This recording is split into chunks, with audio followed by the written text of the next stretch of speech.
मुश्किलें दिलों के इरादों को आजमाएंगी, आंखों के पर्दों को निगाहों से हटाएंगी। गिर कर भी हमें संभलना होगा, ये ठोकरें ही हमको चलना सिखाएंगी। साथियों नमस्कार, मैं हूं श्रवण और आप देख रहे हैं पेंशन प्रहरी। बात हो रही है संघर्ष गाथा की, जो कि पेंशन के लिए लगातार अटेवा द्वारा और बाद में NMOPS के रूप में बदलकर पूरे देश में आज जो संघर्ष चल रहा है, उसकी तमाम किस्तें आपके बीच में जा चुकी हैं और आज हम लोग 10वें अंक पर चर्चा करेंगे।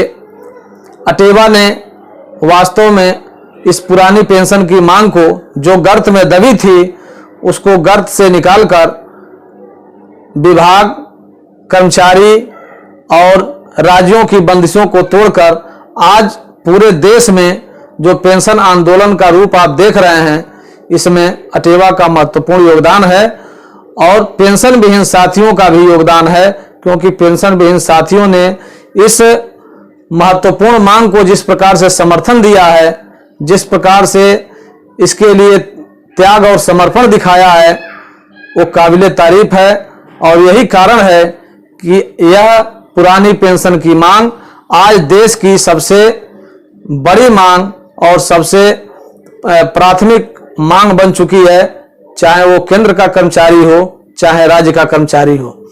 हम लोग वर्ष 2017 में संघर्ष यात्रा तक पहुंचे थे। आप जानते हैं कि 1 अप्रैल 2005 को उत्तर प्रदेश में पुरानी पेंशन समाप्त की गई। पहली बार अटेवा ने 1 अप्रैल 2016 को प्रदेश भर में काला दिवस मनाकर इस डेट को काला घोषित कर दिया।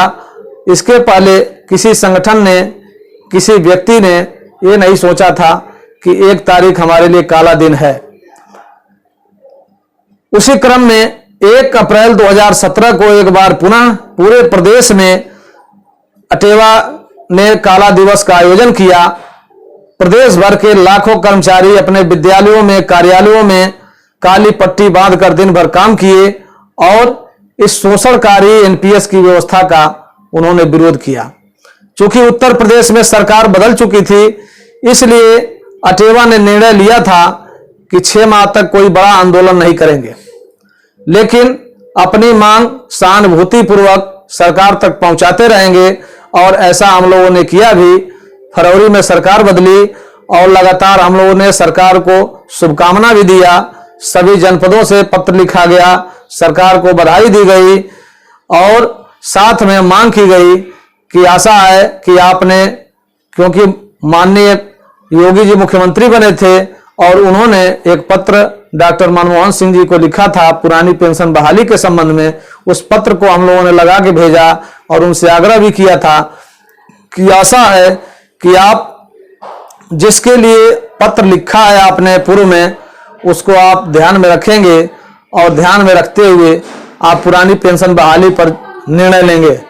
लेकिन अफसोस है कि उस पत्र का संज्ञान अब माननीय मुख्यमंत्री जी नहीं ले रहे हैं। उनको यह पत्र और इस पत्र का संज्ञान भूल चुका है। इसीलिए हम लोग कहते हैं कि सत्ता के बाहर कुछ और बातें बोलते हैं हमारे नेतागण और सत्ता में आते ही उनके सुर बदल जाते हैं।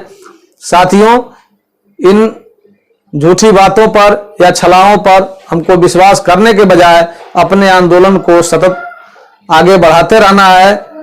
एक दिन ऐसा जरूर आने वाला है जब कोई न कोई आपकी मांग को लेकर गंभीर होगा और गंभीरता पूर्वक विचार भी करेगा और पुरानी पेंशन बहाल भी होगी।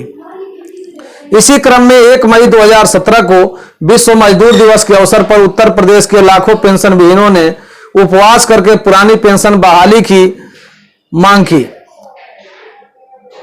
1 मई से 15 मई 2017 के दौरान लाखों हस्ताक्षर पुरानी पेंशन बहाली के लिए किया गया। हस्ताक्षर अभियान का पखवाड़ा चलाया गया था और ये हस्ताक्षर किया हुआ प्रपत्र उत्तर प्रदेश के मुख्यमंत्री और भारत के प्रधानमंत्री के पास लाखों की संख्या में पूरे प्रदेश से भेजा गया। अटेवा को हर कार्यक्रम में प्रदेश के पेंशन विहीनों ने जो भी कार्यक्रम दिया गया है उसको बहुत ही तन्मयता से और जोश के साथ उसको संपन्न किया है। सभी ने बढ़ चढ़कर उसमें हिस्सा लिया है और उसी का परिणाम है कि आज पुरानी पेंशन सबके जुबान पर रटा हुआ है। बहरहाल 23 जुलाई 2017 को कर्नाटक की राजधानी बेंगलुरु में NMOPS के राष्ट्रीय पदाधिकारियों की बैठक हुई। वहां एक प्रदर्शन भी था उस दिन और इस बैठक की अध्यक्षता माननीय विजय कुमार बंधु जी ने किया। बेंगलुरु में आंदोलनरत पेंशन विहीनों के बीच सुप्रीम कोर्ट के पूर्व न्यायाधीश श्री संतोष हेगड़े जी भी पहुंचे और उन्होंने पुरानी पेंशन को जरूरी बताया, साथ ही आंदोलन को हर प्रकार से समर्थन देने का वादा किया। यह पेंशन विहीनों के लिए बड़ी जीत थी। बंधु जी बेंगलुरु से सीधे हिमाचल प्रदेश पहुंचे और वहां शिमला में पेंशन विहीनों की एक विशाल रैली को संबोधित करते हुए कहा था कि देश में पैसे की कमी नहीं है, बल्कि नेताओं की नीयत में कमी है। सत्ता में बैठे लोगों की नीयत ठीक नहीं, सारी नैतिकताओं को ताक पर रखकर खुद ही 3-3 पेंशन ले रहे हैं, साथ ही फ्री की सुविधाएं भी, किंतु कर्मचारियों की बारी आते ही इनके पेट में दर्द होने लगता है। 1 सितंबर 2017 को आंध्र प्रदेश के विजयवाड़ा में 50,000 से अधिक पेंशन विहीन सड़क पर उतर आए। बंधु जी ने वहां भी सबको शपथ दिलाया था कि पुरानी पेंशन हमारा हक है और इसे पाने तक संघर्ष करने का आप शपथ लीजिए। यह मिलेनियम मार्च पूरे देश में चर्चा का विषय बन गया।